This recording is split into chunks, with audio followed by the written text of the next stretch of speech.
Hello, everyone. Thanks for joining us today at the launch of LinkedIn for Me and My Career or Business by Sue Ellson and published by 120 Ways Publishing. Firstly, today I'd like to acknowledge the traditional owners of the land where most of you are right now and pay my respects to the elders, past, present and emerging, as well as other community leaders and representatives who are with us today. So welcome everyone today. Secondly, I'd like to welcome Sue's many personal and business friends, family, valued clients, international LinkedIn-focused peers, career development practitioners, business coaches, LinkedIn connections, authors, writers, and all the guests. So I understand we're actually from a wide variety of countries today, and I'd like to play around with the chat window just to make sure you're all aware of how to use the chat. So if you're currently in Australia, I'd like you just to put an A in the chat window and a O if you're joining us from overseas, and that'll give us an idea of where you're coming from. And you're most welcome to mention your nearest city in the chat as well. So hello to everyone.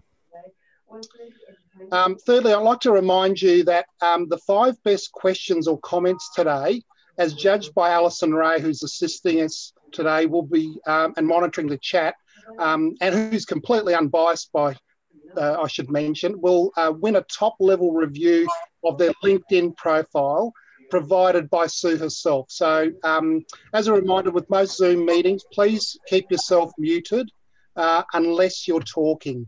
And that way you're not going to be interrupting anything. So if you can, just put yourselves on mute now if you're not already muted, and that'll make everything operate really well for us. Now, my name's Chiarolli. I'm a business coach based here in Melbourne. And Sue and I met through local networking events and have been business friends for many years now. I can also say that I've attended all of Sue's book launches. And this event is being recorded for those who couldn't attend and will appear on the 120 Ways Publishing YouTube channel later on this week. And most of you might know that in keeping with Sue's generous nature, in 2020, she's actually provided free access to everyone for her first 4 books on researchgate.net. So if you haven't already, please feel free to download any or all of those books later on today or at any time in the future. Think of it as a gift from Sue, just to say thank you for coming, and a gift to all of your friends and clients if you'd like to share it around. Now, if you'd like to purchase a digital or paperback version of the book, you can visit the 120ways.com website, and know that most of your purchase price, after all the tax, PayPal fees, printing, postage, handling, all of those have been deducted, will go directly to Sue. And I can assure you that she spent many, many hours sharing all her secrets, and you'll gain a lot from your purchase. So just go to the website 120ways.com and you can purchase it directly from there. Now, for those of you who don't know, Sue Ellson is now the official author of 5 books. Her first 3 80,000 word books were written and published in 8 months back in 2016. And some of you will know them. There's 120 ways to achieve your purpose with LinkedIn. There's 120 ways to attract the right career or business, and 120 ways to market your business hyperlocally. Sue also published Geeksters, an age or ability employees, experts and entrepreneurs in 2019. And that was a finalist, in fact, in the Australian Career Book Award. Now, this book is a completely different take on her first book, and I'll let Sue explain that in more detail shortly. Sue, again, has chosen to independently publish the book, sourcing additional technical support where needed. But as she often does with most of her projects, she's completed most of the work herself. Sue's asked me to pass on some special thank yous today to people involved in the book, including the Chief Inspiration Officer, Suzanne Dunlop, who's with us today, the graphic designers, Boya from 99 Designs, and Jefferson Heeman, the editor, Peter Davies, the printer, Ingram Spark, the many websites promoting the book launch, and of course myself and Alison for our assistance today. So many of you will know that there's so much more to Sue than being an author. After a career that began in Adelaide at Westpac Banking Corporation across a wide variety of roles, she moved to Melbourne in 1994 and proudly states that she hasn't had a real job since. So, in other words, that means that Sue has been a gigster, a person who uses technology to attract aligned gigs since 1994. Sue started her first social enterprise website, newcomersnetwork.com, for people who moved in 2001. Her second, camberwellnetwork.com, for people who live, work or network here in Camberwell in 2012. And she's probably most well known for her knowledge and expertise around the topic of LinkedIn. Sue actually joined LinkedIn on the 21st of December 2003 and is one of the first 80,000 people in the world on the platform. And she started consulting on LinkedIn back in 2008.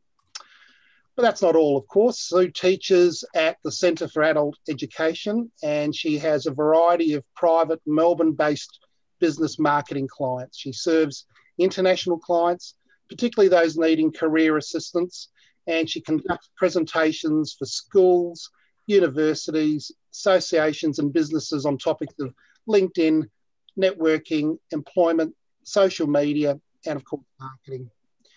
Sue's a professional member of the Institute of Managers and Leaders, the Australian Human Resources Institute, the Career Development Association of Australia, the Melbourne Press Club, of course, the Australian Society of Authors, Writers Victoria, the Small Press Network, and Arts Hub. Sue's closest friends who might be along here today also know that she really enjoys 5 rhythms dancing, walking, and just being in fresh air near the sea and trees, which has been a challenge while we've been in lockdown the last few months. If you'd like to learn more about Sue, just Google her. She's all over the internet, but most of her information is on sueellson.com or her LinkedIn profile. Now, some of you would also know that Sue likes to write poetry, and she'll actually be releasing her 6th book next year, called Poems for Lovers to Read to Each Other. She's got a strong belief in the value of talking to one another in person and believes that letting lovers talk to each other rather than looking at screens is a great way to change people's habits. After all, most of us only really read to our children, not to adults. So you can get a taste of Sue's poems if you haven't already at sueellson.com/poems. And I hope that most of you can attend her next book launch next year, possibly even before Valentine's. So there's a bit of a timeline challenge for you, Sue. So please get ready to write your questions in the chat. Share any thoughts on what you've seen from the book or learned from today's presentation.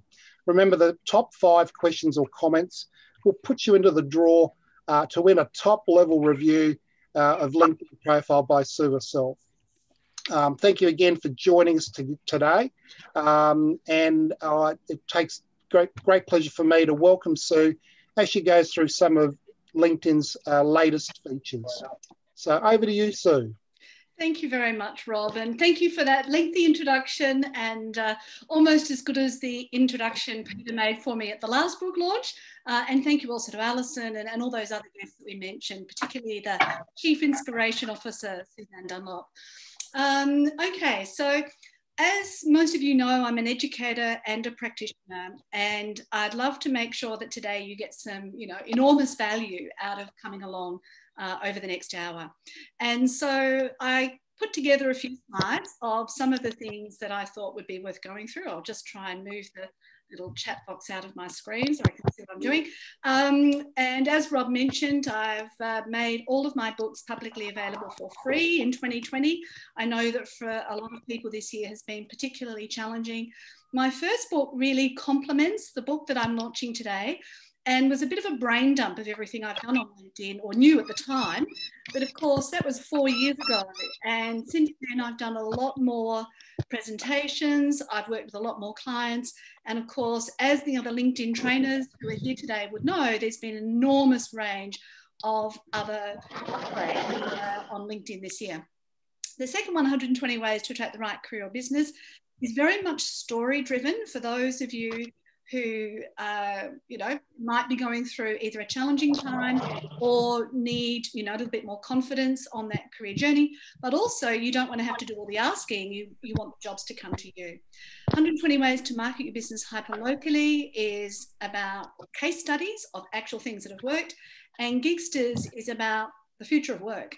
And I wrote that before coronavirus, and with the idea being that, you know, technology is going to change the nature of work, and we will be having work, not jobs. So the ability to attract that work online is what a lot of Gigsters is about, but also the different types of profiles you can have if you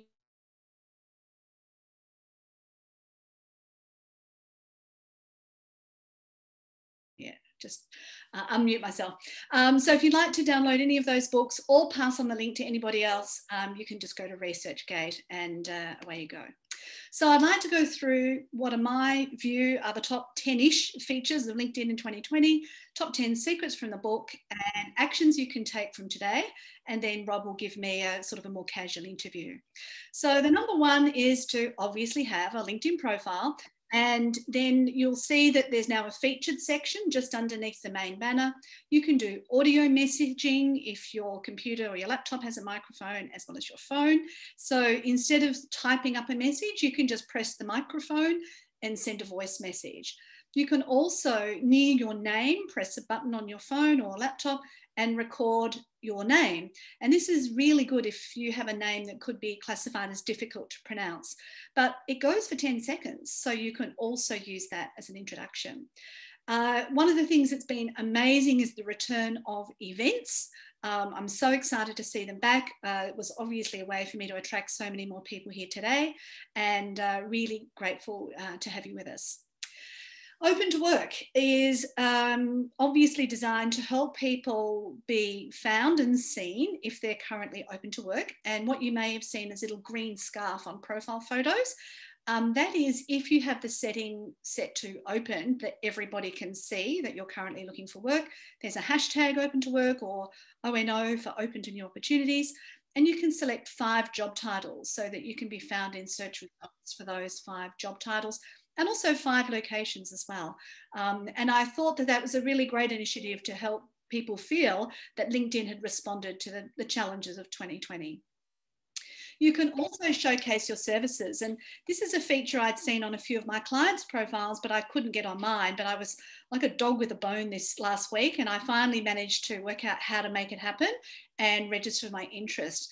From what I can understand, I believe this replaces ProFinder, which wasn't available to Australians, but you can register for it at linkedin.com/services. There's, as a result of that, you end up being classified as open for business. And instead of just 5 job titles, you can select 10 services. So if you are between jobs and there are other skills that you have, you could say that you are open for business and you could select 10 services to be found in search results. You can also select whether you want to work in a specific location or you're happy to work remotely. So I believe that 2020 has been about changing the speed of our adaptation to technology. So for a lot of us who work in the LinkedIn space, we've been using all this technology for many years, but now everybody else has to. So I'm super excited that it makes it more identifiable that we're available for remote work. Then you also have the hashtag open for business.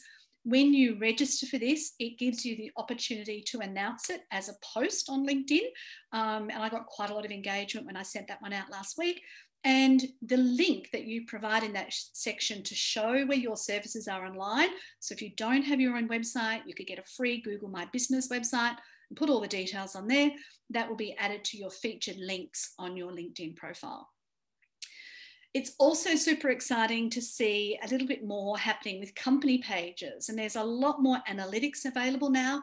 You can actually see the names and the links of your followers. So I went through mine recently and invited my followers to connect with me individually on LinkedIn as well. You can also invite people you're connected to follow you, and but you can only do it up to 100 at a time, and then when somebody says yes, you get your credit back. So it's limited to 100 at a time. You can't just you know, invite everyone. That'd be 19,000 people for me, but you can invite on a gradual basis. And there's also some engagement statistics which will show how your actual posts are performing on your company page. Employee advocacy is still alive and well. So if you can get 300 or more followers for your company profile, you will then be able to target your company page posts based on your follower profile data. And I believe this is free. I need 14 more people to follow me on my LinkedIn company page. So if you can, I'd really appreciate it. And then I'll be able to battle test that one and show other people how to use it. You can also add your colleagues that you might be working with now. If you're in the same company on LinkedIn, then you can be added as teammates, and that can help your posts get to people. And it also means that the administrator for the company page can share information or posts specifically with staff members, which is a great way of encouraging employees to support the business, which I figure if you've got a job, you should definitely support your employer. And one thing I did for Rob recently as well is I checked out his LinkedIn profile, and on the More button, I chose kudos, and I could say, you know, what a great job he does. So definitely encourage you, Pats from today, to just give kudos to one person as a result of attending this book launch, and I'm sure they'll appreciate it. Video is still big on LinkedIn. You can add native video to the newsfeed, and if you are able to have SRT file, so what I do is I upload my video to YouTube, I get the captions, I edit them, and then I download the SRT file. So if I upload my video and that SRT file, then captions appear all over my videos. Now, most of you will know I'm not a prolific video producer on LinkedIn. I figure that people could get sick of me real quick. But I do plan to do it more often in the future. So definitely consider that. And if you add those native videos, so not a link to YouTube, but an actual video into LinkedIn on your company page, it looks really great, and you have your own tab and all your videos show at the top, and it's a really great way to create some engagement. And as I said before, don't forget to put your questions in the chat because the top 5 questions or comments from today will be winning a top level LinkedIn review. Also, there's some of the people on the call who are LinkedIn Live video broadcasters. And you have to apply for that functionality. It's not the same as other social media where it's just automatically given to you. And from what I've been able to tell, you have to be really committed to producing video content on a regular basis, and perhaps have a bit of an example of that as well. The newsfeed, well, that's changed again. You can choose not just a clap, you can choose celebrate, a like, a thumbs up, you can choose a clap, you can choose care, you know, if somebody's got a concerning issue, love hearts, you know, various reactions. You can also, if you see something in the newsfeed that you want to send just to one person, you can now send it to them. And when you create a post, instead of it just going into the newsfeed, you can actually celebrate an occasion, find an expert, add somebody else's LinkedIn profile and showcase that, share that you're hiring, and it's free from what I can tell, and create a poll to people to ask questions and answers, and also offer your help. So, you know, all great new features in the newsfeed in 2020. Stories, I was invited to the Australian launch. Stories are not available all over the world yet, but here in Australia, we were invited to try them. And so what it means is you can use your phone and you can add an image or a video, and it lasts for 24 hours. So a bit like some of the other social media platforms, it's designed to encourage a little bit of engagement. Again, not really my favorite thing, but for some people, they love video, so it could be a good option. And the other interesting thing is you can put those stories on your personal profile or your company page. Newsletters. This one is still in beta. And if you'd like to see whether or not you're subscribed to newsletters, whether you realized it or not, you can just click on that My Network tab. And when you get approved to write a newsletter, the first edition will go to every single one of your subscribers. So make sure that first edition is a good one. I'm not sure how many people get the follow-up ones. Perhaps somebody else in the chat can tell me. But yeah, that's a new feature that's coming soon. So now what you've all been waiting for, what are the secrets in my book. Now, you're going to think of these when you see them and say, well, duh, that's pretty obvious. But I'm telling them to you for a reason, because I want your time on LinkedIn to be worthwhile and not for you to waste hours and hours and hours. One of the workshops I ran was for the Parliament of Victoria, which they're the people who support members of Parliament. And somebody came along to that workshop and said 2 staff members took 8 hours to produce 3 social media posts. So that's 16 hours of labour for 3 social media posts. And I just think that's absolutely crazy and not productive at all. So what I'm really trying to encourage you now to think about is, well, you know, Sue's telling me this for a reason. So let's get into those. Number 1, and most important, is that you must have a look at the LinkedIn user agreement. Now, you don't have to read it word for word. I mean, none of us, you know, when we say yes to something, we don't read all the guidelines. But Section 8 on the do's and don'ts is really, really important, because if you disobey, you can have your profile suspended or deleted without warning. That will mean you will lose all of your connections, all of your messages, all of your followers, you know, the whole shebang. So please take a moment to read Section 8 on the do's and don'ts of LinkedIn. So yeah, that's number 1. Number 2 is to complete your profile in as much detail as you can possibly muster. Everybody now needs an online presence. So it's not what you know or who you know, it's how someone found you and whether or not they can verify you. So if somebody refers you or you get found on Google and then they look at that online content, it doesn't kind of match who you are, then there's going to be a problem there. So please complete it as much as you can. And if you need help, there's plenty of people around who can assist you with that. Sorry, I didn't want to do that. Okay. Number 4, gather your intelligence. So if you don't already, try and understand what the platform's all about and see what others are doing, both locally and internationally. So you can turn yourself anonymous when you're checking things out on LinkedIn. So if you don't feel comfortable letting people know that you've been checking out what they're doing or they're a mad competitor, then you can do that. But why not work on what's working and seeing what creates engagement, and not copying it, but working out, well, how can I use that for my purposes? The next thing is to decide what you're going to do each week or each month, depending on how active you want to be on LinkedIn. No more than 20 minutes unless you're actively using LinkedIn for other purposes, and stick to it. Consistency is extremely important in the online world. When Google comes in to look at a website, they want to see that you've updated your website, and they also want to see that you're updating your social media. And I believe that LinkedIn is the best form of social media for the most results. But, you know, depending on the nature of your business, you might find that another platform is better. I would never rely solely on any one platform, but LinkedIn is definitely my favorite, and consistency is way better than perfection. Now, the next thing I'd like to sort of encourage people to do is be or nominate themselves as personal encouragers. Everybody's very willing to complain when something goes wrong, but how many people sort of acknowledge good things or reward effort or say thank you? And the platforms are monitoring the amount of engagement that we have online. So it's not just about how many posts we share and, you know, get our message across and get what we want. It's actually about engaging with the platform. So you can like, comment, share. When you do comment, you can include words that are included in the post. You can pass it on. All of those kinds of activities show that you're not just there to take from LinkedIn, but you're prepared to give as well.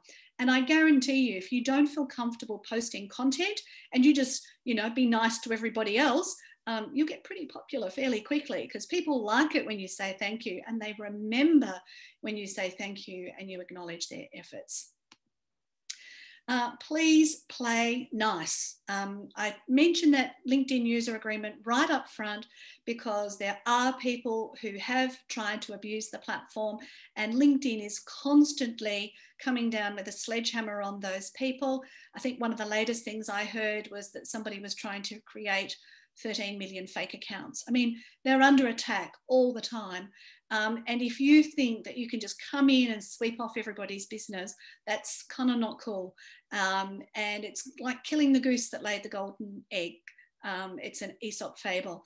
And so, you know, let's keep the goose alive and let's all be nice and encourage everybody to get their gold from the platform. Secret number 8 is to be authentic and collaborative.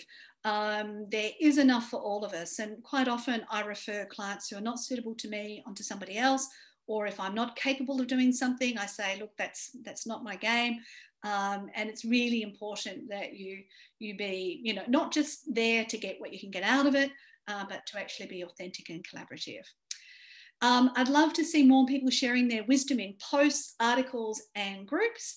However, it is a professional platform, so please don't talk about, as I heard on one video, about how some girl broke up with her boyfriend. You know, that's not the place to put it on LinkedIn.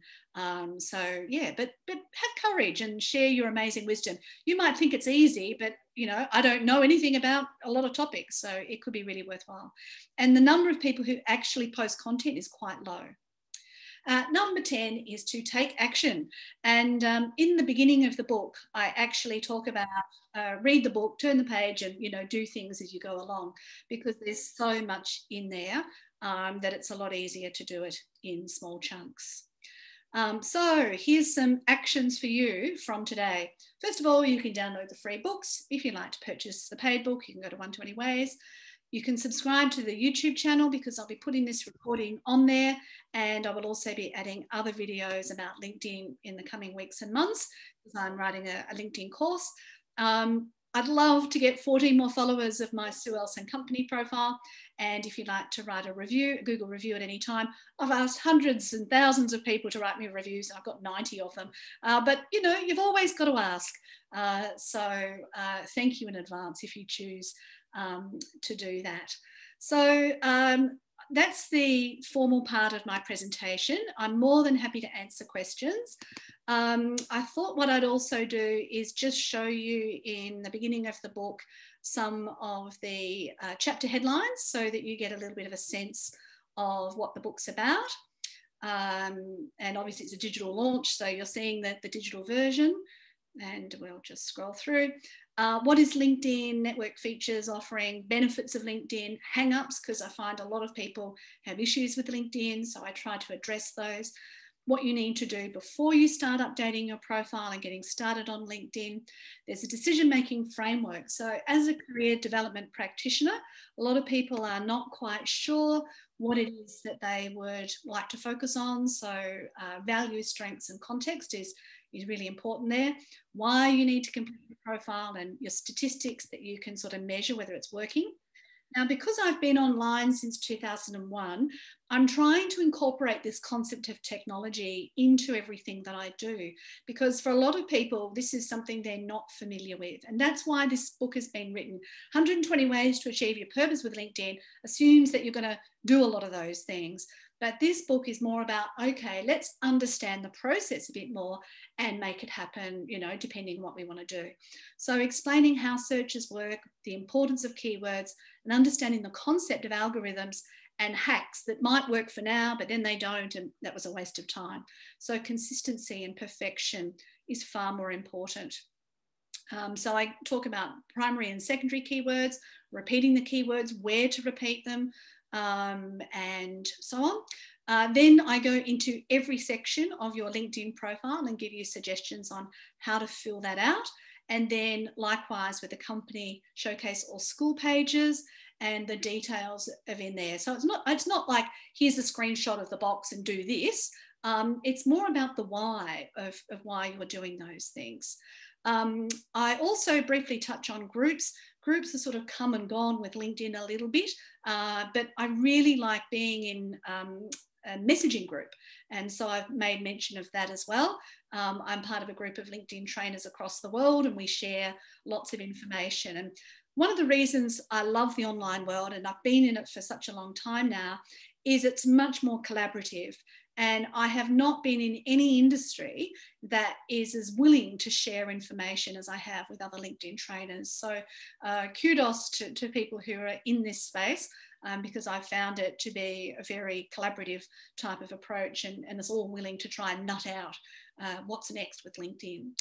Engaging, so that's really talking about that personal encourages, video content, search engine optimizing articles, then talk a lot about jobs and careers, and then I get into businesses and enterprise. And you know, one of the challenges I had with this book is trying to work out where to stop, because, you know, how many things do you do? And so I wanted to, as I said, just focus this on LinkedIn for the individual and their business.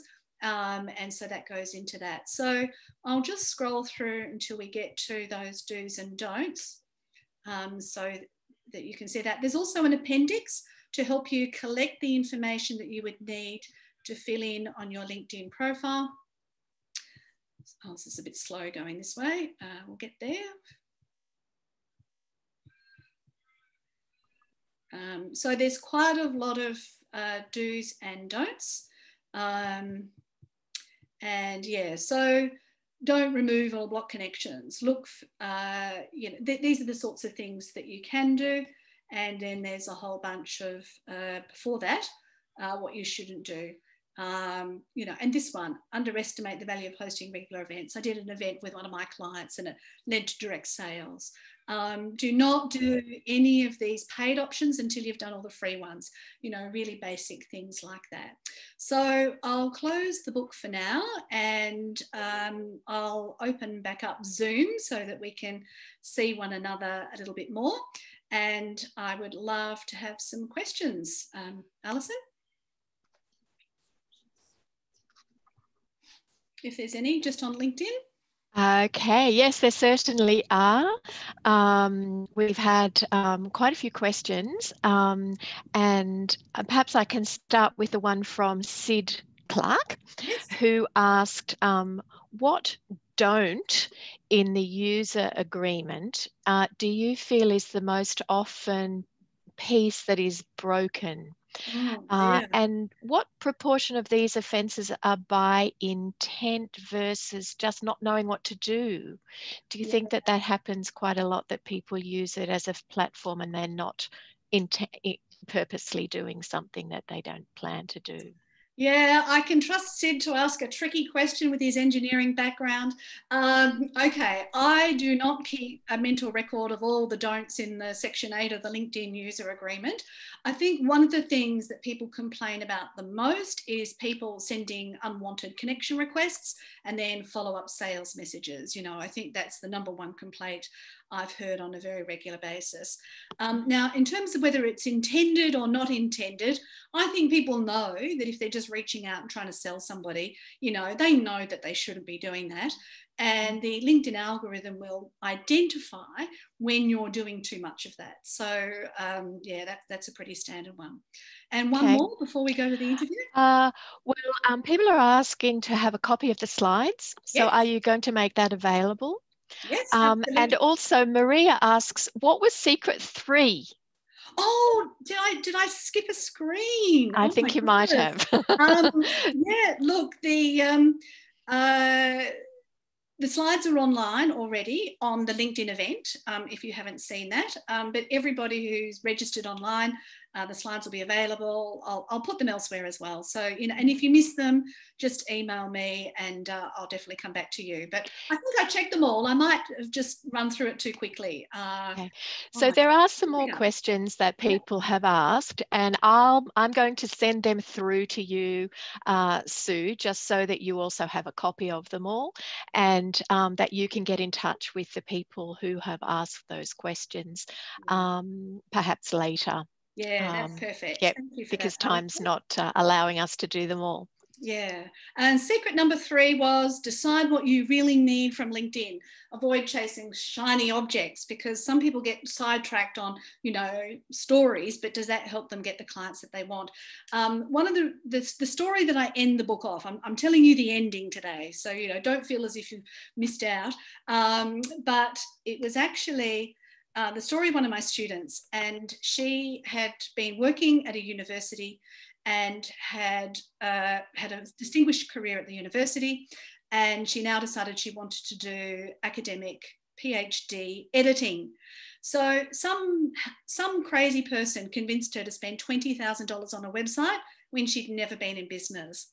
And, you know, that made me gasp, because as a former banker, you know, spending that kind of money when you don't have a proven concept is very scary. And I tried to explain to her that if she just contacted people on LinkedIn who were studying a PhD in her disciplines where she could edit the PhDs, then she could actually find enough clients. Because at the end of the day, how many clients did she need? 2 a month? You know, she's not going to be bombarding people, but that would be enough for her to earn enough money. And she could have just done that on LinkedIn, and she wouldn't have had to do all these other, you know, complicated, crazy things. So, yeah. Thank you, Alison. And we'll go back to Rob. You're going to fire questions at me. All right, I will. Sue, thank you for that. It was very comprehensive, and I guess that's why you're an expert in the field. You've kept up to date. You've got everything. You've consolidated into a book for us, and compressed so much in the last 20 minutes there. So I'm sure we're all in overload mode at the moment, but we'll get there. So yeah, I've got a couple of questions. I think first question's about book writing. I think that's one of the things people would aspire to do, write their own book. So they want to know what it takes to write a book. So would you share with us a little bit about what it takes for you to write your books and how you go about the whole process? There's one word. It's called a deadline. It's the only way I get anything done. And you ask a lot of people who write, and that's pretty much it. So yes, thank you, Joseph, for that thumbs up there. Yeah, it's a crazy thing, and you, unless you've got that deadline, it's kind of not going to happen. And I just keep editing and coming up with other ideas and not knowing when to stop. But I'll just show you one of the tools that I use is pieces of white paper, sticky tape together, and then post-it notes all over it. And the beauty of this is that I can shuffle my ideas around. So every time I get an idea, I'll pop it on a post-it note. And I love going away in fresh air. I haven't been able to do that this year, but then I put those ideas together and then I write. I've been writing for quite a long time. And one of the things I find really frustrating when I read other writers is the voice keeps changing. And so I'm really, I don't know, conscious of making sure that my voice and my style of writing doesn't change. But I have to say I've written quite a lot of poems ready for my next book. And I'm really looking forward to that because I don't have to be so concise. I mean, writing a book on LinkedIn is, you know, it was like writing a textbook. It was really, really challenging. And because there was just so many new things to incorporate this year, to put it in a logical format, you really needed to think about that before you could start writing. So I guess the writing depends on whether it's for something technical or whether it's something more creative. But at the end of the day, you know, it's cathartic. Don't ever assume you're going to make money out of it. I'm assuming I'll have to write 10 books before I make money out of it. But the process is enormous self-development. And I went through an author advisor, and he told me after I'd written the first 3 that it costs about 10 grand a book to write a book. And I would say that's about right, because the effort that you have to do, the time you have off your work and other things, the commitment that it takes, you know, the advice you need, just lots of little bits. When you start adding them up, you realise, heck, I have spent 10 grand. Fair enough. Now, you continue to publish independently as well, Sue. So, and so why do you do that and not go through a traditional publisher? Yeah, I've, you know, ever since I've stopped having a real job in 1994, I've kind of been in charge. And it's really hard for me to give that up. And also, it's really important for me to have my own voice in everything that I write. I don't want it edited. If there's mistakes, there's mistakes. That's on me. But with my first book, I had 3 different people go through it. And every single one of them started changing my voice, the way I write, or dumbing something down. But I want it to be a conversation with the reader. So yeah, that's probably the main reason. I'm also part of the Small Press Network. I'm going to their conference later this week. And, you know, I really enjoy just, you know, meeting with other people and learning from other people. And I love the concept of a small press, because then they focus on niches. And I've heard a lot of people who publish with big publishers just pay them a lot of money to make sure they get their name in lights. And that's kind of not who I am either. I really just want the work to get out there. Excellent. Now you mentioned deadline is one of the things that keeps you focused and trying to cut down on the content. So what are some of the challenges that you face in writing this book in particular? Emotion, because, you know, I think we've all been on a roller coaster, and I was listening to some rah-rah, you know, motivational stuff this morning, and it said emotion will beat logic every time. So I think that, you know, for most of us, we've been on that journey this year. The ability not to be able to go away, you know, has delayed my ability to focus. And so it normally takes me 3 days to detox from Melbourne before I get into my zone. And it's not that I have writer's block. It's just that I need my whole 100% brain power focused on the writing, not on, you know, 600 other things that I tend to do. And for those of you who know me, I've normally got multiple gigs at different times, and 1 minute I'll be doing this, the next minute I'm doing that. It's fine when you're just doing work, but when you're writing, you've got to have that time to focus. Yeah. Excellent. All right. Now the book says that it's either for career or business. So can you explain why LinkedIn is so important for both? Yeah. Well, if you've got a job, I mean, people are going to check you out before the interview, after the interview, you know, before the raise, you know, all of those kinds of things. And let's face it, career or business is kind of how we earn a living, and whether that's in a for-profit or not-for-profit enterprise. But for business, I think that the nature of business is changing really significantly. And there's a lot more people who are solopreneurs. And I don't classify myself as in business. I classify myself as self-employed. But, you know, with coaching and advice, you know, I'll eventually get to the stage of being a business. But I made a very conscious choice a long time ago. I didn't want, you know, 300 staff and a fancy office and all of those headaches. I just wanted to be able to manage things. And I heard about the practitioner model, which talks about 20% of expenses and 80% profit. And I figure that's a whole lot better than 80% expenses and 20% profit. So, yeah, that's another reason, you know, why I've gone down that path. All right. And who would you say the book's written for, Sue? And what can people expect from reading through the book and having the book? Well, I think the people have to be willing to learn, you know, and I go to between 1 and 4 events every week to keep myself up to date. So if you're willing to learn, and if you're willing to, you know, have the courage to give things a go, I think it's for those sorts of people. It will be particularly useful if you haven't had a technological background in the past. And if you have had a technological background, it will reconfirm a lot of ideas and still give you, you know, food for thought of other things that you could do on top of that. So I've already spoken to a couple of other LinkedIn trainers, and we're going to swap reviews of each other's books. So I get their book and review it, and they get my book and review it. And I'm pretty sure we're all going to learn a lot out of it. So yeah, I'm looking forward to that as well. So I guess the people, I'd like to encourage people who are not white collar to consider it as well. So tradespeople, creatives, academics, you know, in my view, these people are underrepresented on LinkedIn. And yet I heard a fabulous story on the LinkedIn Top 20 Voices recently, which was about a fruiterer who owns 2 fruit and veg shops in Oakley and Dandenong in Victoria, here in Melbourne.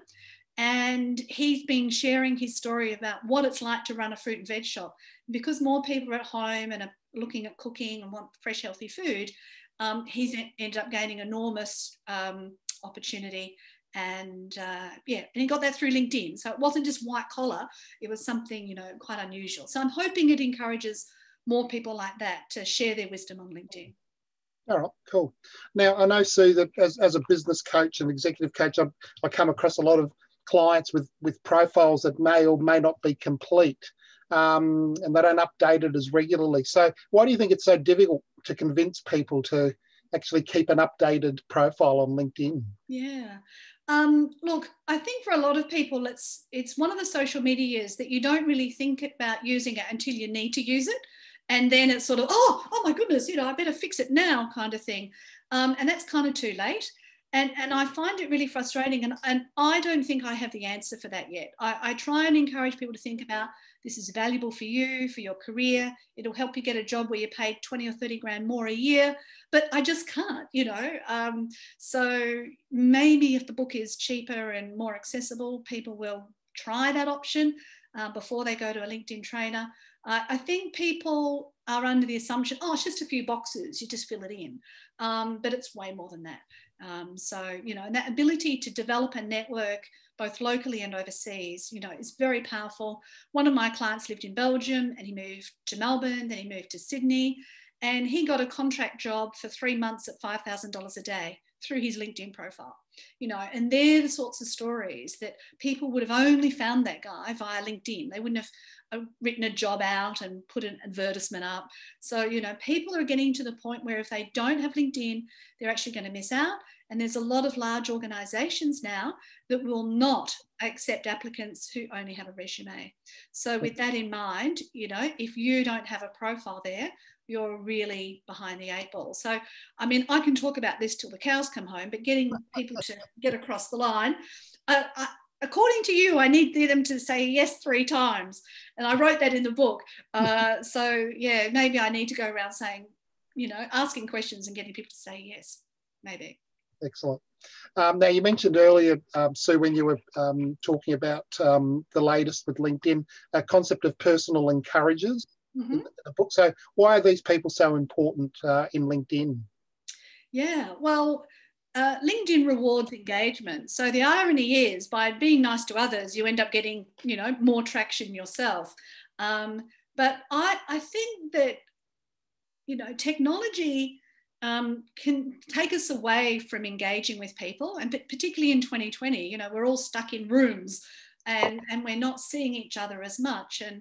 And you know, I'm ever so grateful for the people who encourage me, and there's, you know, few of them who are really, really special to me.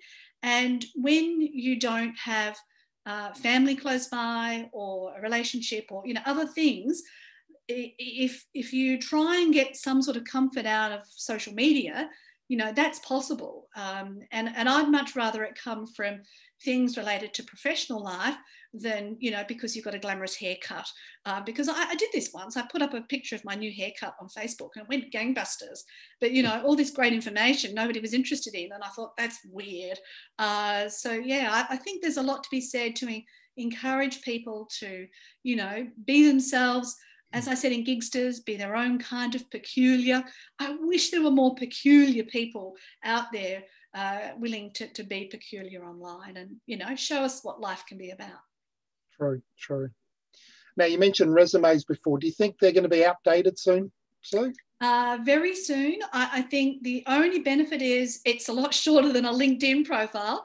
One of my students came to my class. He says, I tried to print out your LinkedIn profile, Sue, but it got to 42 pages and the printer ran out.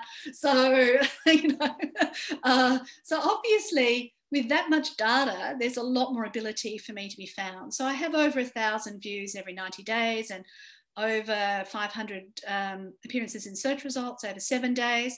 And so, you know, a resume can't compete with that and that opportunity. And a lot of employers now, it's, you know, it's an employer's market in some countries. So why would they advertise and get 300 unwanted applicants and with terrible resumes when they could just find a good person on LinkedIn and pitch directly to them? So yeah, I think they're very much on their way out.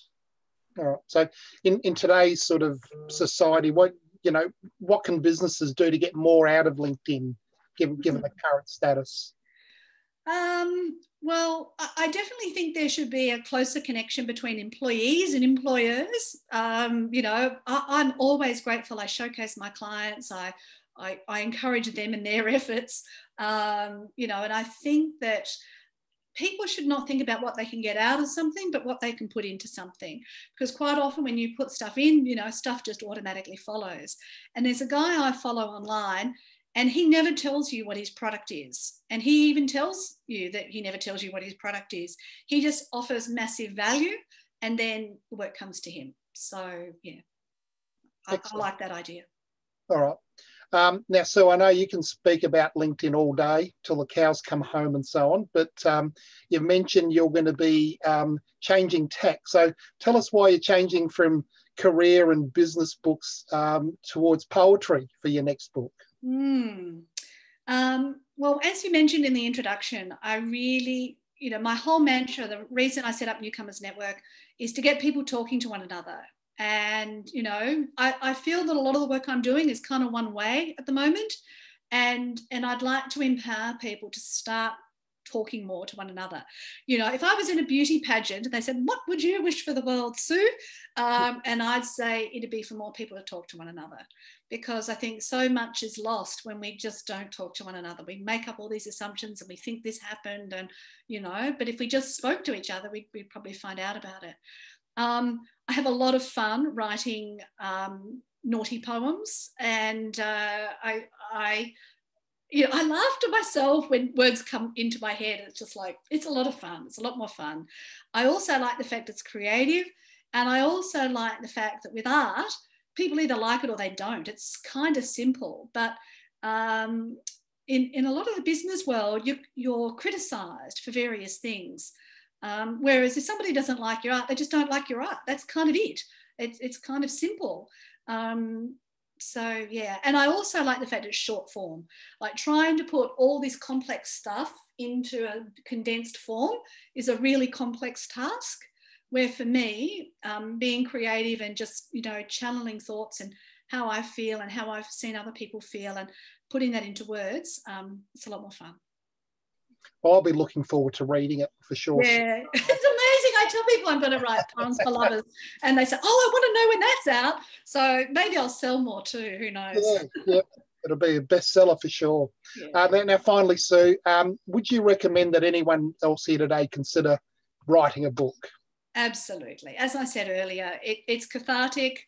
For me, it sort of emptied my head of everything I knew about my topics. But don't hang on to it like, the solver of all problems. Nothing is ever the solver of all problems. But it can be a fun experience. But what's a lot easier is to just start posting or blogging first, and find out whether, this idea of a book was because somebody said you should write a book, or whether, just writing is what you want to do. So to test that out, I would just blog first. I wouldn't go the whole hog and write a book. Excellent. All right. Now over to Alison. Let's see if there's any other questions for you to answer, Sue. Yeah. Okay, thanks, Rob. Yes, we've got a lot of questions, and some of them are asking about quite detailed things. So I imagine, Sue, that you might like to send them some information later. Mm-hmm. We've got a really good one about sharing LinkedIn with other people, so wanting to educate other people about it. So Vicky asks, I've been working with university students. Are there any tips that I can share with them now? Because there was a dedicated area in LinkedIn for this and now it's gone, apparently. I wasn't aware that it had gone. It used to be called students.linkedin.com, so there was a whole bunch of resources there. I have actually written an article, LinkedIn for students and graduates or future graduates. So Vicky, I'm more than happy to share that with you. I've done quite a lot of presentations to universities. What I've found is that if they don't do something in the session, they're unlikely to do anything afterwards, no matter how great your presentation was. So if you are doing any presentations with students in particular, they need to actually be doing it on the spot. I'd also encourage you to get them to buddy up with another student and meet up in 2 weeks' time and sort of exchange, what have you done and what have I done? You show me yours and I'll show you mine, kind of thing. And that can be very helpful too. Mm-hmm. Thanks, Sue. Another question from Wendy. Mm-hmm. What are the benefits of having both a company page and a personal page if you're a sole trader? Oh, yes. Okay.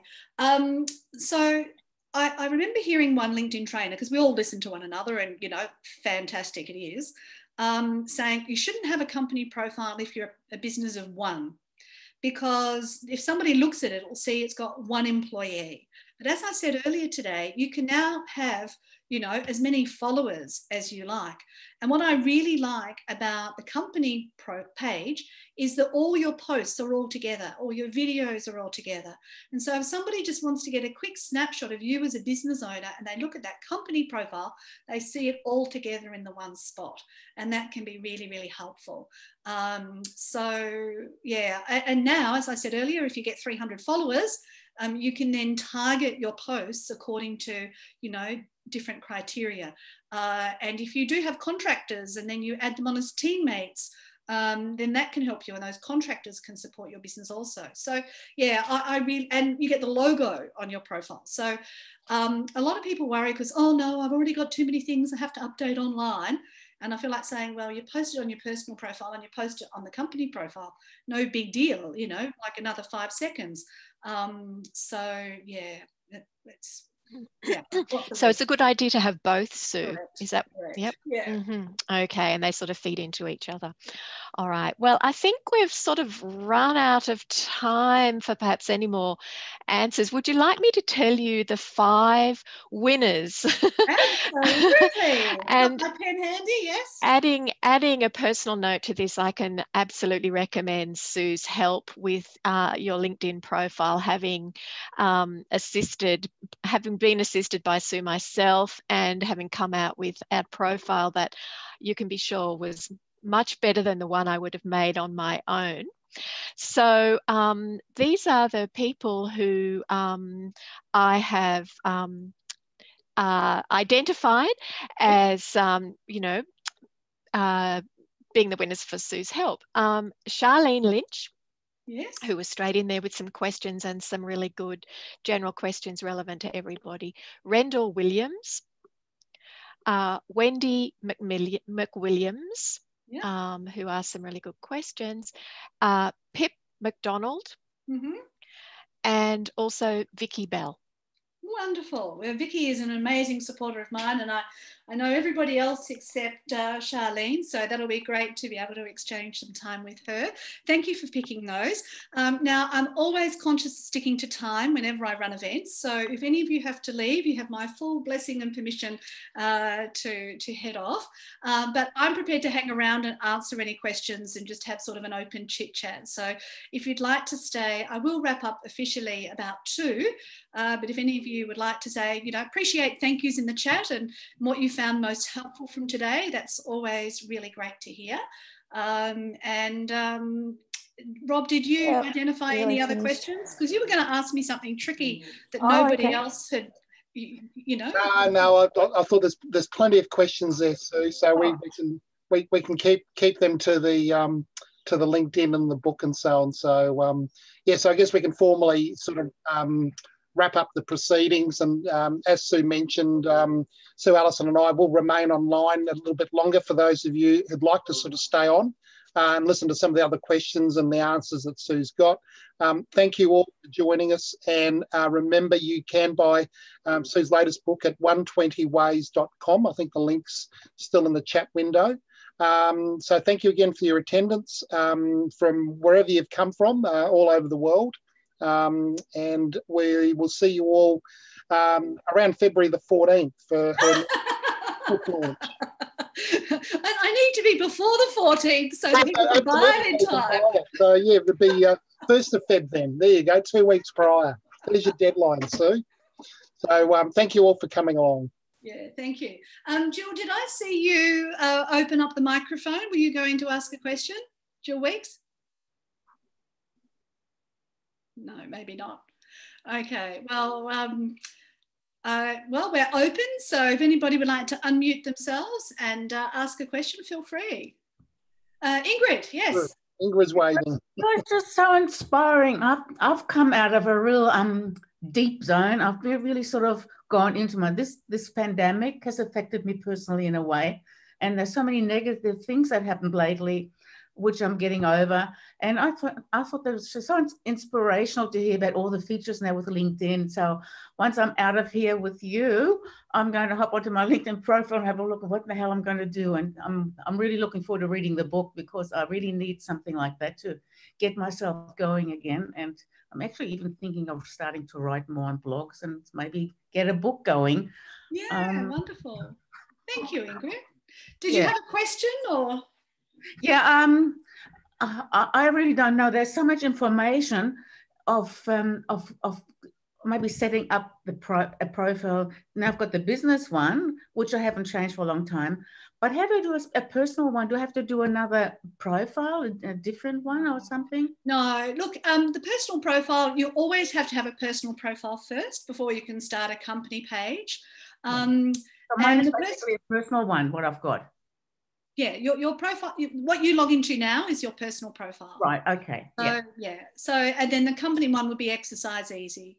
Yeah, okay. So, yeah, no. And, but if you start sharing content on a regular basis, and there's lots of ideas for that in the book as well, then, yeah, that'll definitely make a difference. I'm tired of Facebook. I really don't want to do Facebook anymore.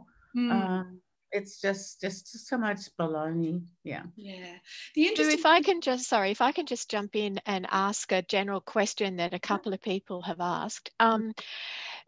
People have participated today with the ticket that also included the book. So where do they go to download the book? Yes, right. I'll be sending it to people. So yeah, so you'll be sending it out. You'll be sending the link. And the postal one. And thank you to everybody who did buy a book as well. I've sold over 30 books before the book launch, which is the best I've done out of any of my book launches. So maybe I should be doing all of them online. But yeah, there's a bit of a delay with the printed version, but I'll be messaging everybody, and you know, you'll definitely be in touch. So yeah, that'll be happening soon. Hi, Sue. Yeah. Sue. Hello. This is Georgia. Oh, Georgia. Okay. I was talking to Monica and Georgia. We'll go with Georgia. We'll come back to Monica second. Yeah. I'll just make it brief and say thank you from Seattle, Washington. I do what you do, but on a much not as an advanced level. I haven't written a book yet, but I've been doing it for since 2006, and I teach senior and middle management who are in career transition here. And I just want to say thank you so very much, because you were inspirational. You are inspirational. Can't wait to read your poetry. The topic is fabulous.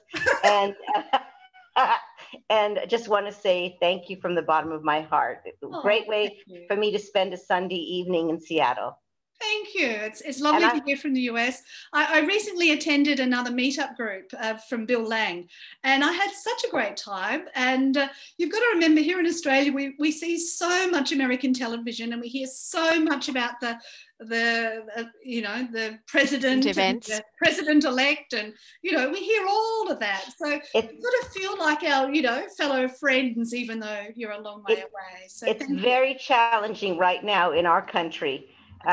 Because of the politics, but we are praying for a newly elected president, and I'll leave it at that. Yeah, and I hope you'll, fingers crossed, stay in touch. I've left you information. I hope we can connect. Absolutely. Take good care. Be well.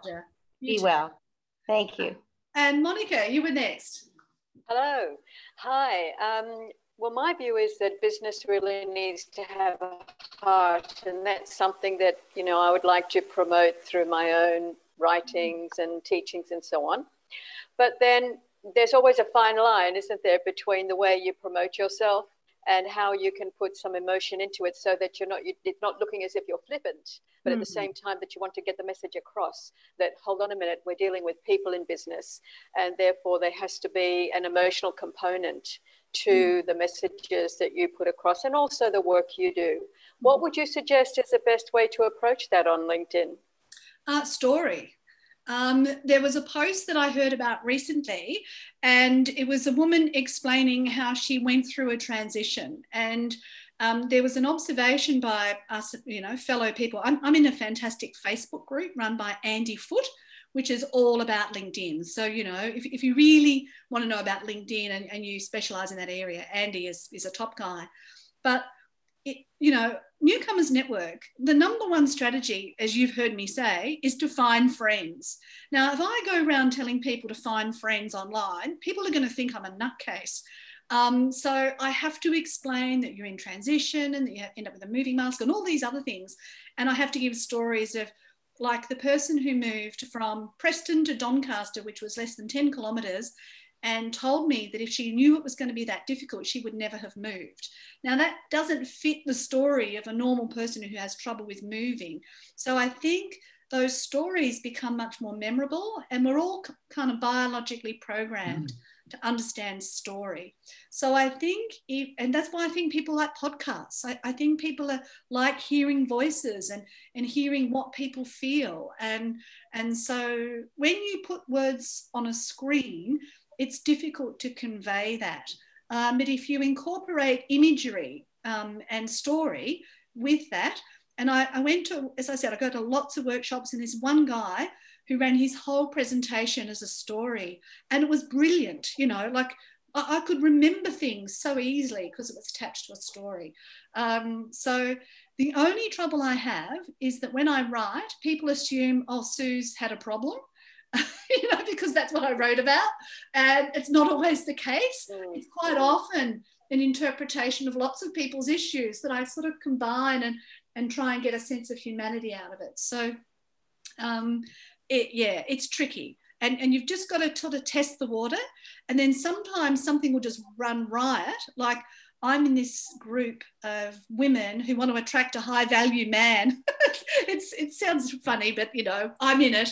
And I wrote them a poem, and I've had all these likes to this little poem about not being used up, and about saying, well, it didn't work out, and I've got better things to do, kind of thing.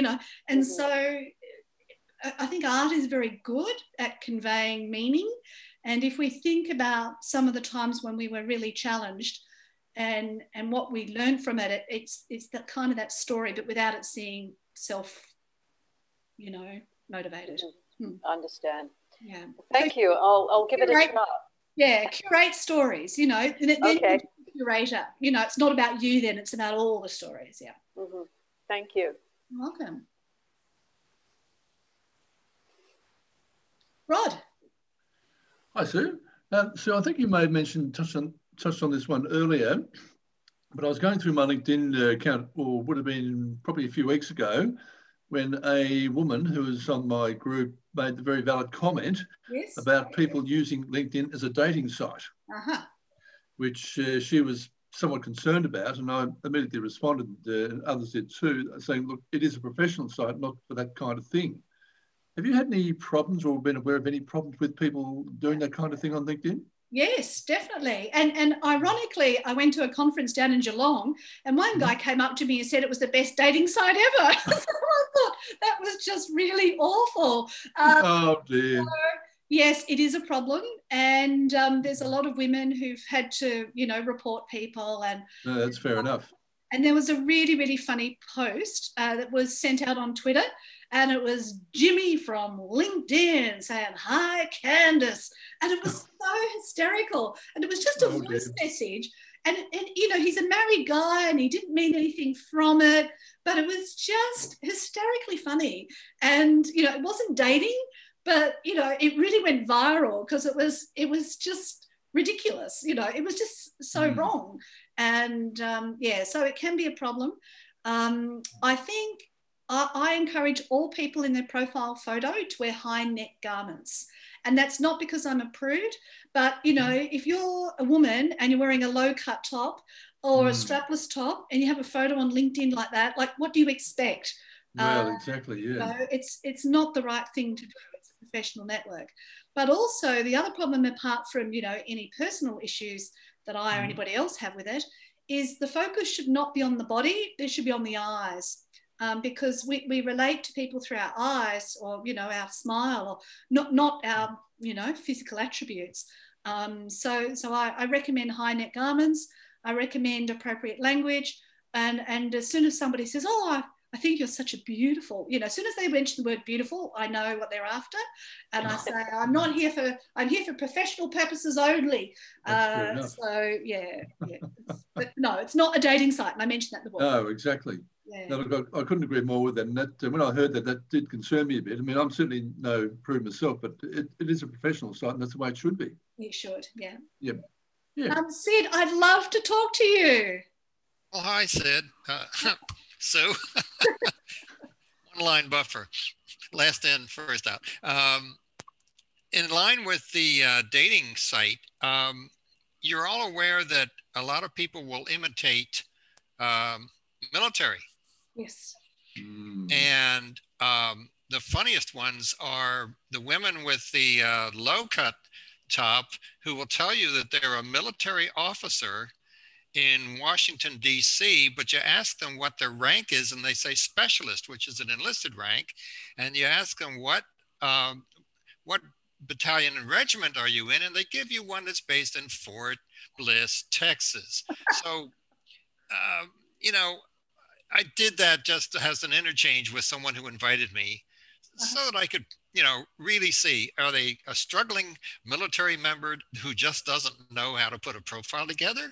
Or do they hardly know any English and they're just picking words out of Google or something? I thought that was well, fun. Sid, you're the you know, the, what would you call it, the espionage par excellence person on LinkedIn, identifying fraudulent profiles.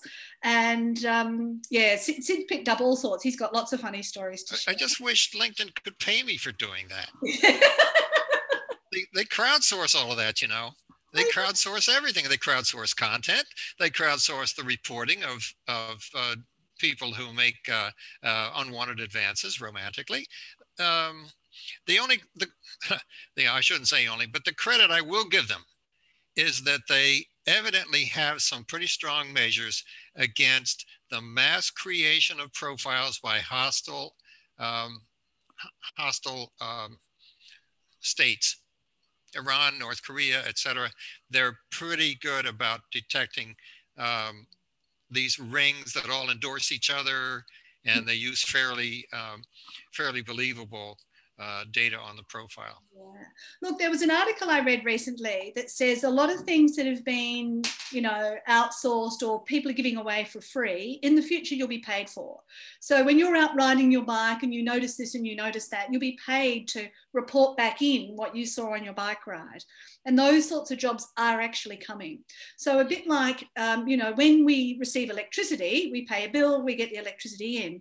But here in Australia, a lot of people have solar electricity.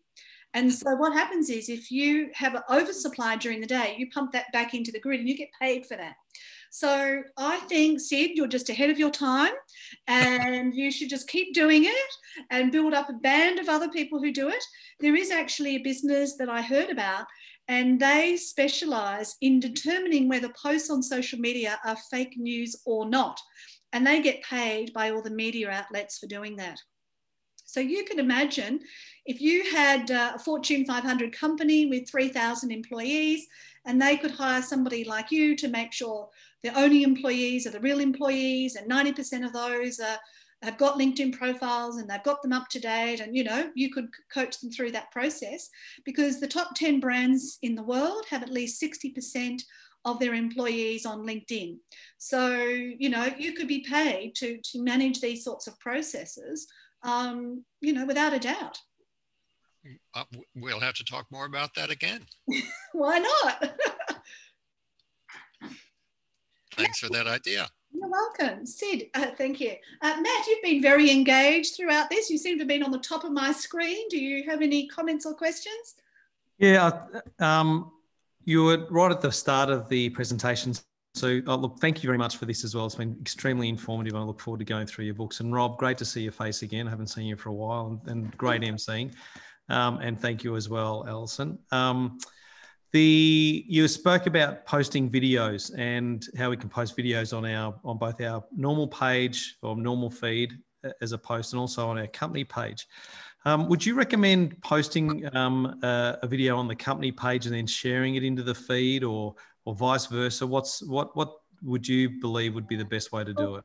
I haven't been able to determine which way is better. And if we go back to my overriding logic, is consistency is better than perfection.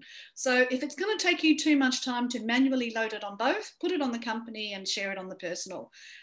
Because, you know, at the end of the day, there's only a certain number of hours and you've got to decide what's going to be better.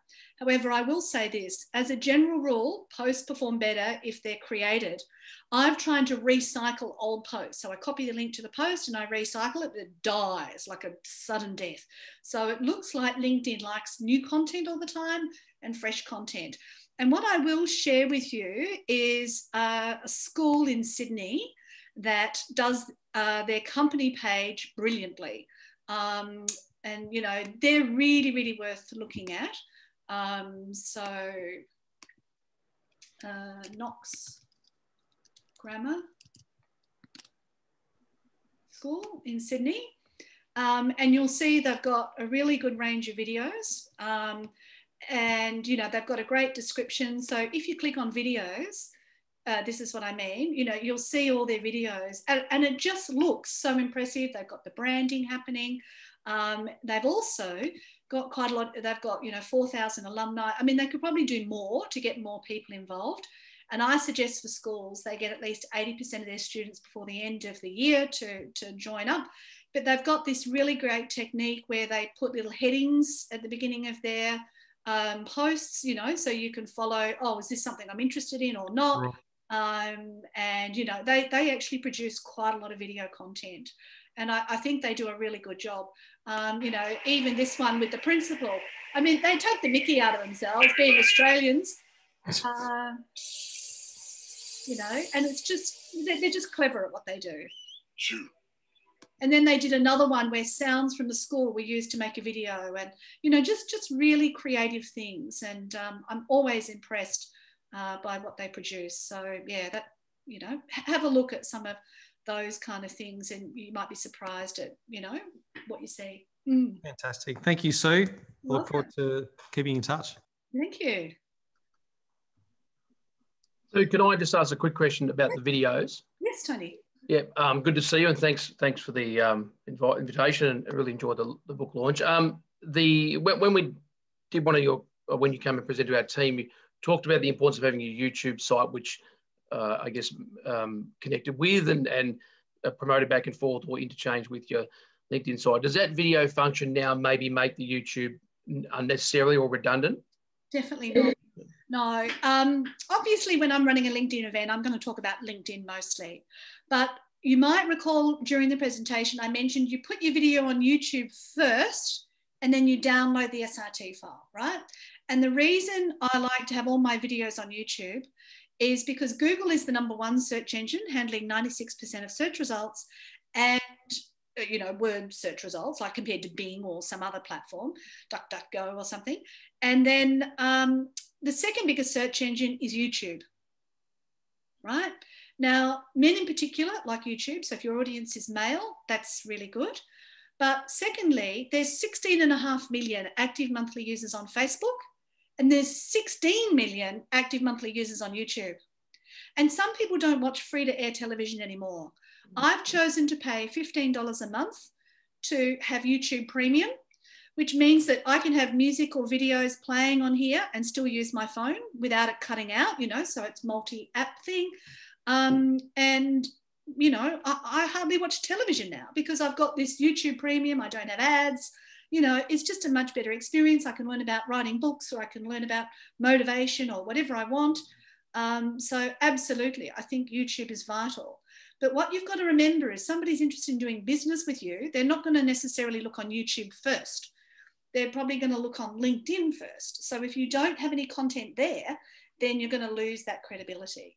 And one particular company found YouTube so valuable, Sephora, the makeup brand. Now, I know you're not in makeup, but anyway, the first year they put out 600 videos and it proved so successful for the business. The next year they put out 2,000 videos because that's how much traffic they got from it.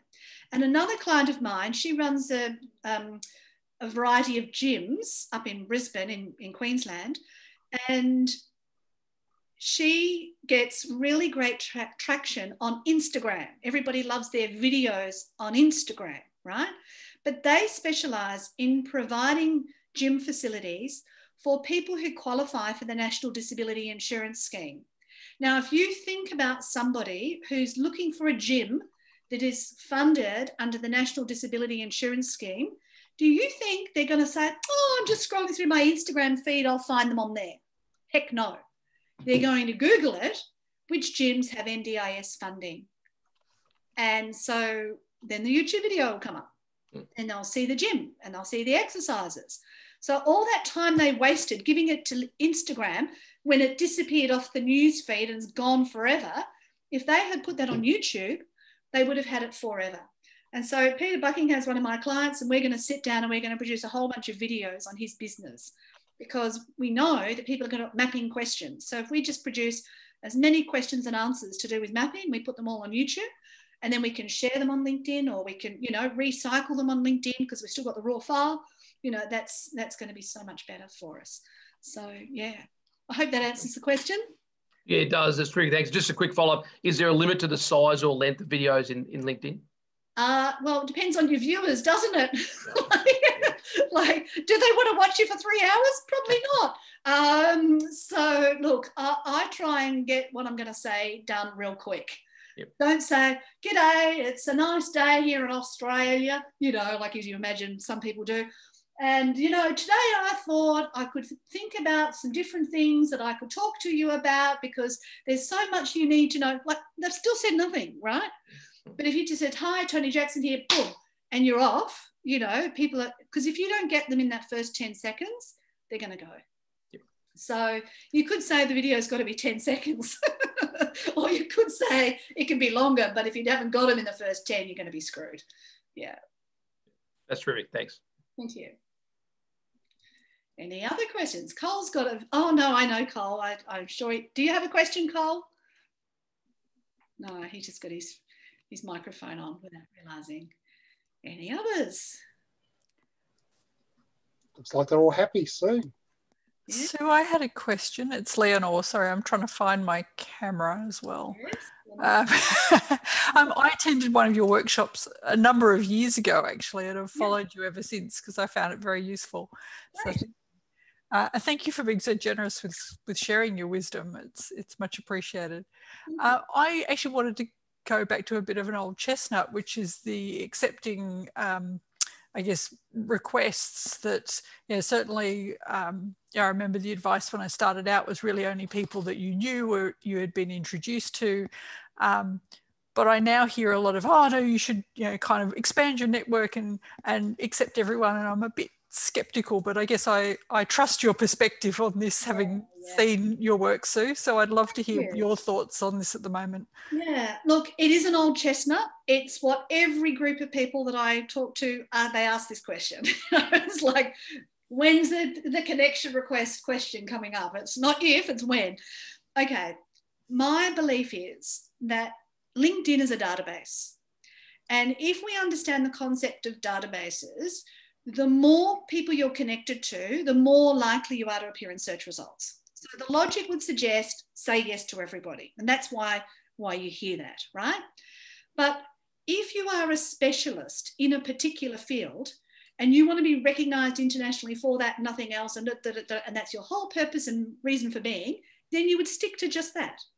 There are some countries like Canada that say you will only collect with people you physically know and have met, you know, and obviously LinkedIn tries to say you should only connect to people you know. My policy for my purpose is if they're in Australia, I'll pretty much say yes, unless they're going to be annoying. Because, you know, I can tell, you know, they've got not many connections and they've got this sales pitch everywhere. And I call them out if they've sent me a rogue message. I do not like automation. Here's how to do it properly. Click, you know, so I call all that out. And then, but if it's some search engine optimization specialist in Bangladesh who's got nothing to do with anything that I do, and even if it's my LinkedIn, they can just follow. I don't have to be connected to them. But there's no direct benefit in me being connected to that person because I believe I can offer the most value to Australians. Now, that's not to say I can't give value to other people. I absolutely can. but I've worked for many years with international arrivals, and some of them are absolutely fantastic. And others do not understand the Australian way, even though I modify it for their consumption, right? And so why make life difficult and chase those awkward people when, you know, I could just stick with Australians and make life simple, because, you know, I don't need much. So yeah, it's a personal choice based on experience. And also, if they're annoying, just remove and block, you know, no mercy. And don't explain. And I reported one guy once, you shouldn't have done that. That's not right. I should have had a chance to explain. I said, you were doing the wrong thing and you knew you were doing the wrong thing. I've reported you. I'm sorry, but you know you're doing the wrong thing. Because, yeah, it was very clear from his profile, it was not his first offence. I have a thought on that. Yes, Sid? LinkedIn will tell you only connect with people that you know. They do. And I think one of the main reasons for that is it's good to start your network with those you know, but LinkedIn tells you to restrict it to those people, so that if you connected with some unknown person who turned out to be an axe murderer, LinkedIn could always say, well, we told you not to. You see, right? Yeah, but someone you know could be an axe murderer too, Sid. Oh, yes, in the extreme. Is that an Australian sort of humor to think that way? I like that one, Sid. Well done. So thank you. I just wish there were a coordinated, unified connection logic. Yes. Engineer Sid says every connect button really ought to lead to the opportunity to add a note. And there wouldn't be any of this monkey business. Well, oh, you're over on the app and you have to click more to get to the personalized invitation. And you're on one of these pages with the rogues gallery, you know, and you've got as many people across as you see on our Zoom screen, and row and row and row, and every little connect button is there. Yeah. Those connect buttons should all lead to opportunities to personalize. I don't know whether you remember, Sid, but many years ago on LinkedIn, there was that network map, which would try and, you know, sort of work out all your, where all your... Yeah.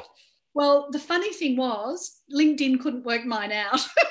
It just blew up the system. Yeah, you're too big. You had too many. How I could be connected to such random people. So it couldn't work it out. So look, I've heard in various discussion groups that what's the success rate between personalised invitations compared to non-personalised invitations? And some people have said that they've got just as many results out of non-personalised as they do out of personalised. And some people don't like personalised because they feel like, oh, well, they're just trying to chat me up anyway, you know, so it wasn't that interesting. Yeah. So, you know, unless I've met someone or there's a particular purpose, I've got to the point now where I don't personalise. Like, for example, I ran a webinar for the Australian Human Resources Institute for free. It's because I'm a member, you know, they ask me every so often and I run a free one. And then I noticed a whole bunch of those webinar participants visiting my LinkedIn profile. Because I've got LinkedIn Premium, I see for the last 90 days, people have looked. Yes. So I just hit connect, because those people have seen me in action. And, you know, why should I sit there and write out a message? I mean, if they don't connect, I don't really care. But I at least want to be able to maintain that relationship at a minute level, you know, if that works. So, well, there's one benefit to always having a note from one party or the other, and that's it. It goes into it starts the message thread, and you can appear to be so mindful and have such a great memory if you look at that on the person's profile and you see when you connected, and you go back to a message and you see what the context was. Yes, absolutely. And then you say, it's great to hear from you. What have you been doing since event XYZ so many years ago? And they just think you're brilliant. Yeah, look, I agree. And Dunbar's number suggests that we can only, you know, logically in our head, maintain relationships with between 150 and 300 people. But LinkedIn gives us access to 722 million. So, you know, I guess what our question is, do we want to stick with the people we've always known or who know them, or do we just want to be found by the person who needs us? And so that's more of an existentialist question. And do we only want to be found when they need us, or do we want to be keeping in touch with all these people who don't need us? I don't know, you know, like, where do you draw the line on some of these things? It's, yeah. But I absolutely agree. By personalising the message, you've got some way of remembering, you know, what on earth it was. You remember the contacts feature, which went away. Even better in the old days of LinkedIn, when you could tag them. You could say RE member, so all my RE members would come up, but you know, you can only do that in Sales Navigator now. So yeah. Well, I did say I'd like to wrap up at 2. I've got a lovely client at 2:30. So again, thank you all for joining in. Thank you, Rob. Thank you, Alison. It was so exciting to see so many different people. I can gather from the chat, I better save it, that I've got lots of homework to do. And congratulations to Charlene, Rendell, Wendy, Pip and Vicky for their top level reviews. Yeah, that'll be fun to do as well. So unless there's any final comments or questions. Just to say thank you for a wonderful job. It's great to hear you. Yeah, nice to see you on the screen, Sid. Thank you again, Sue. Thank you. Thanks very much, Sue. Really appreciate it. Thank you, Ingrid. Yeah. Bye. Thanks, Monica. Bye. Bye all. Yeah, bye. See you all again soon. Bye-bye. Thank you, Sue. Thanks, Rod. Bye. Bye-bye. Bye. Bye, everyone. Bye. Take care.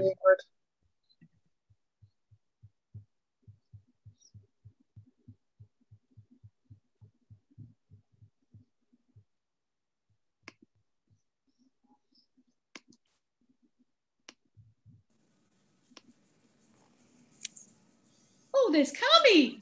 Hello. Hey, good job. What are you up to? Working. Of course. Sorry? I'm just going to take out these last few people who've obviously not got their screens on. Remove.